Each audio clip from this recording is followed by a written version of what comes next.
Nej. Marianne Plejdrup, du er taxachauffør, men du kører ikke Mercedes ligesom alle de andre, men Skoda i stedet for. Hvad synes du om det? Det synes jeg er dejligt. Det er en rigtig lækker bil at køre i, og den har simpelthen så mange fordele.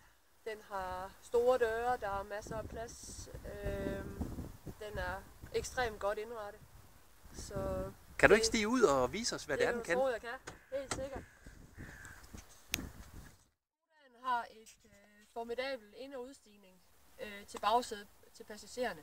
Der er ekstra plads, døren er ekstra lang, og der er simpelthen så meget benplads til folk, når de kommer og skal sætte sig ind og skal sidde ordentligt. Skodaen har også plads til en paraply til bagdøren heromme.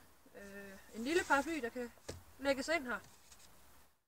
Skodaen har en fordel her. Den har et lille bagagerum med en klap, hvor man kan lægge kundernes bagage ind. Men så kommer der en kunde med en stor kuffert, og det er jo lidt svært at lægge ind. Så lukker man i. Får aktiveret knappen, og så lukker man op og vupti.